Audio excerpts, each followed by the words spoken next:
नमस्कार and welcome you all to Study IQ. मैं हूं प्रशांत धवन। नाउ इजराइल के बारे में हमें एक बात एक्सेप्ट करनी होगी, जो ये लोग प्लान करते हैं इवेंचुअली उसी के हिसाब से चीजें होती हैं। आपको याद होगा कुछ महीने पहले, एक्चुअली एक साल पहले ये न्यूज़ सामने आई थी कि इज़राइल इंडियन वर्कर्स चाहता है। अब देखिए इतने सारे इंडियन वर्कर्स इज़राइल में काम कर रहे हैं कि फ़िलिस्तीनी वर्कर्स को ऑलमोस्ट इंडियन वर्कर्स ने रिप्लेस कर दिया है इन इज़राइल।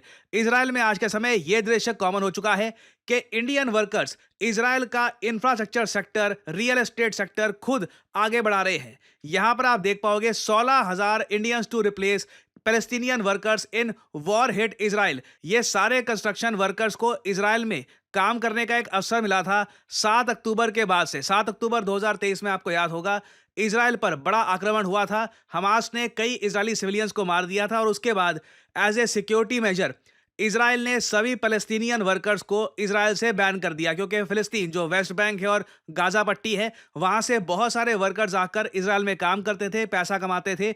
बट अब आज के समय उनकी जो जॉब्स है ये जा चुकी है और इनको रिप्लेस कर रहे हैं आज के समय इंडियन वर्कर्स। और ये मैं आपको बता दूं बस अभी शुरुआत है। कई इजराइल के जो रियल एस्टेट सेक्टर के बहुत बड़े टाइकून्स हैं, बड़े इन्वेस्टर्स हैं, ये लोग ऑन रिकॉर्ड कह चुके हैं कि इनका लॉन्ग टर्म प्लान तो ये है कि 50,000 से 1 लाख इंडियन वर्कर्स ये इजराइल में काम करेंगे। बेसिकली इजराइल की पूरी वर्कफोर्स ये इंडियन से बनी होगी। और इजराइल ने यहाँ पर देखिए ये बात सीखी है कि अगर United Arab Emirates, Saudi Arabia, various countries में मेजॉरिटी ऑफ वर्कर्स ये इंडियंस हो सकते हैं, why can't the same thing happen in Israel. और यहाँ पे आप देख पाओगे ये वीडियो, इससे आप समझ पाओगे कि इजराइल के आने वाले समय में क्या प्लान्स हैं।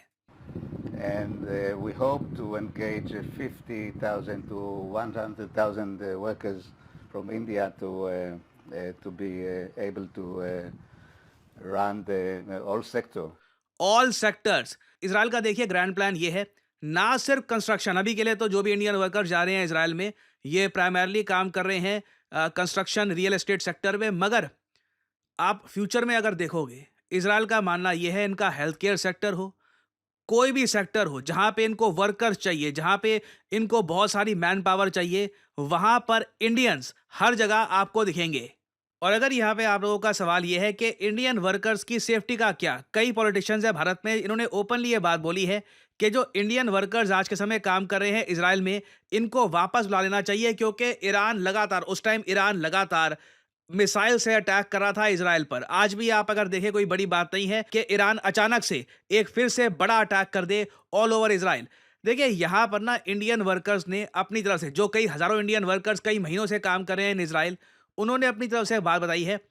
इजराइल का जो डिफेंस मैकेनिज्म है ये काफी हद तक सॉर्टेड है। जैसे ही इजराइल पर खतरा आता है, किसी भी टाइप का अटैक हो रहा होता है, पूरे इजराइल में सायरन बजने स्टार्ट हो जाते हैं। सायरन का मतलब यही है कि आप जो शेल्टर है वहां पे चले जाइए, और जहां पर ये लोग काम करते हैं वहां पर बॉम्ब शेल्टर्स इन्होंने बना रखे हैं इन इजराइल। तो जैसे ही सायरन रुकता है, वर्कर्स बाहर आते हैं और अपना काम करना स्टार्ट कर देते हैं।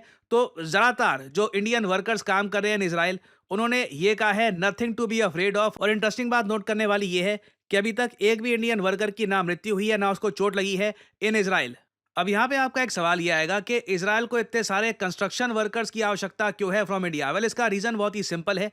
इजराइल का देखिए जो मेन कंट्री का एरिया है, यहाँ पे तो इनको इंफ्रास्ट्रक्चर बनाना ही है, but at the same time अगर आप गोलन हाइट्स का एरिया देखोगे ना, और स्पेशली रिसेंटली जो इजराइल ने एक्स्ट्रा एरिया कब्जा लिया है गोलन हाइट्स का फ्रॉम सीरिया, यहाँ पर इजराइल का प्लान ये है कि आने वाले कुछ सालों में ये आबादी डबल करने वाले हैं। ना आप आबादी डबल कैसे करोगे, आपको उसके लिए चाहिए घर, आपको चाहिए कंस्ट्रक्शन वर्कर्स। और एक बार को आप कह सकते हैं चाहे इंडियन कंस्ट्रक्शन वर्कर्स को ये यहाँ पर ना लेकर आए, प्राइमरली इजरायली कंस्ट्रक्शन वर्कर्स को यूज करे, तब भी उस केस में भी इजराइल का जो ये मेन एरिया है, मेन यहाँ पर आप कह लीजिए जो इनका लैंड है, यहाँ पर उस केस में कंस्ट्रक्शन वर्कर्स की कमी आने वाली है। तो इंडियन वर्कर्स इधर वे, जो इजराइल का एक ग्रैंड प्लान है एक ग्रेटर इजराइल का, उसमें इनडायरेक्टली इजराइल की हेल्प कर रहे होंगे। और इजराइल बहुत ही जल्द, मैं आपको बता दूं, गोलन हाइट्स में अपनी आबादी बहुत जरा बढ़ा देगा। इससे इजराइल के लिए नई इकोनॉमिक अपॉर्चुनिटीज आएंगी। और साथ ही साथ मुझको यही बोलना पड़ेगा, रीजन की जो जियो पॉलिटिक्स है ये भी कंप्लीटली चेंज हो जाएगी,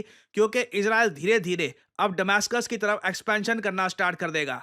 और इंडियन पर्सपेक्टिव से अगर हम बात करें तो देखिए जो रेमिटेंसेस भारत में आ रहे हैं, जो ऑलरेडी $130 बिलियन के भी ऊपर हैं, ये और ज़रा बढ़ जाएंगे since Indian workers huge scale पर इजराइल में इन द फ्यूचर काम करने वाले हैं। अभी तो खैर मैं कहूँगा शुरुआत है, कोई बड़ी बात नहीं, आने वाले कुछ सालों में genuinely 1 lakh Indian workers Israel में काम कर रहे होंगे।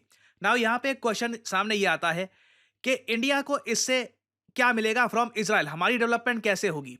देखिए, इजराइल ने रिसेंटली एक स्टेटमेंट दिया, इजराइल के जो ऑनवॉय हैं टू इंडिया, इन्होंने ये कहा है बहुत ही जल्द इंडिया में मेजर इन्वेस्टमेंट्स करेंगी इजरायली कंपनीज सेमीकंडक्टर की फील्ड में। इजराइल का यह मानना है कि इंडिया को ट्रूली अगर एक सेमीकंडक्टर की फील्ड में एक जायंट बनाना है तो उस केस में इजराइल के साथ पार्टनरशिप क्रिटिकल होने वाली है। और मोस्ट प्रॉब्ली यहाँ पर जो कंपनी है टावर सेमीकंडक्टर, एक इजरायली कंपनी है जो स्पेशलाइज करती है इन मैन्युफैक्चरिंग इंटीग्रेटेड सर्किट्स, ये माना जा रहा है बिलियंस ऑफ डॉलर्स भारत में इन्वेस्ट करने वाली है। तो इंडियन पर्सपेक्टिव से आप अगर देखें तो एक तो हमारे वर्कर्स को रोजगार वहां पर मिल रहा है, वो लोग रेमिटेंस भारत में ला रहे हैं, और साथ ही साथ सिंस इंडियन वर्कर्स इतना एक क्रिटिकल रोल प्ले कर रहे हैं इजराइल की डेवलपमेंट में, तो उसके बदले में देखिए Israel heavy billions of dollars की इन्वेस्टमेंट करने वाला है इन इंडिया। तो इस टॉपिक से रिलेटेड अभी डेवलपमेंट्स आएंगी, न्यूज सामने आएगी, उस वक्त मैं आपके लिए एक अपडेटेड वीडियो ले आऊंगा। बट यहाँ पे आप देख पाओगे इजराइल की एक विजन थी, एक इन लोगों ने प्लान किया था, और आज के समय उस विजन के हिसाब से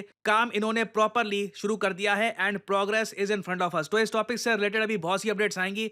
I will make updated videos for you all later on. और फाइनली आप लोगों से मैं एक सवाल पूछूंगा। आज के समय पूरी दुनिया में चर्चा है जेजू एयर फ्लाइट के क्रैश का। आपको बताना है कि जो ये एयरप्लेन है जो रिसेंटली क्रैश कर गया था, कई लोगों की मृत्यु हुई, ये किस कंट्री का था, कहां पर इस एयरलाइन का जो ये प्लेन है क्रैश कर गया, जिसकी वजह से अब पूरा कंट्री सदमे में है। ये है यहाँ पे आपकी options, China, Japan, south Korea या ताइवान। कमेंट सेक्शन में करिए उत्तर। जो लोग देंगे सही आंसर उनकी कमेंट को मैं दे दूंगा हार्ट, ताकि बाकी लोग समझ पाएं कि सही उत्तर क्या है। और फाइनली आप लोगों के लिए एक बहुत ही इंपॉर्टेंट मैसेज, अगर आप सोशल मीडिया पर मुझसे जुड़ना चाहते हैं ताकि मेरी वीडियो शॉर्ट्स की नोटिफिकेशन सबसे पहले आपको मिले, तो इसका बेस्ट तरीका है मुझसे जुड़िए टेलीग्राम और इंस्टाग्राम पे। मैं x.com ट्विटर पे नहीं हूँ, मेरा कोई अकाउंट नहीं है वहाँ पर। और यहाँ पे आप देख पाओगे वीडियो के कमेंट सेक्शन में पिंड आपको मिल जाएगा जॉइन प्रशांत धवन सर्स टेलीग्राम चैनल। यहाँ पे आप करोगे क्लिक तो आपके सामने ये लिंक आ जाएगा। अगर आप मोबाइल फ़ोन पे हैं तो आराम से टेलीग्राम ऐप ओपन हो जाएगी, और यहाँ पे आप मेरा जो टेलीग्राम चैनल है ये कर सकते हैं ज्वाइन। ऑलरेडी यहाँ पर 1,60,000 से ऊपर लोगों ने ज्वाइन कर रखा है। नोटिफिकेशन पाने का बेस्ट तरीका है। बाकी आप अगर इंस्टाग्राम पे हैं तो बिल्कुल नीचे जो लिंक है इंस्टाग्राम का, इस पे करिए क्लिक, और मेरा जो इंस्टाग्राम पेज है यहाँ पे आप कर सकते हैं फॉलो। इधर यहाँ पे एक स्पेशल ग्रुप भी है, वहाँ पे करीब 8,000 लोग ज्वाइन कर चुके हैं। वहाँ पर मेरी सारी वीडियोस की नोटिफिकेशन लगातार यहाँ पे आपको मिलती रहेगी, और साथ ही साथ मैं यहाँ पर शॉर्ट्स भी अपलोड करता रहता हूँ, और वेरियस और जो फ्यूचर में डेवलपमेंट्स होंगी वो भी यहाँ पे मैं पोस्ट करता हूँ। तो फॉलो भी ऑन सोशल मीडिया। नए साल में मैं आपको एक हिंट दे सकता हूँ, कुछ बड़े बदलाव होने वाले हैं। सो इसी नोट के साथ ये है वीडियो का अंत। Thank you for listening, and I always say may the gods watch over you.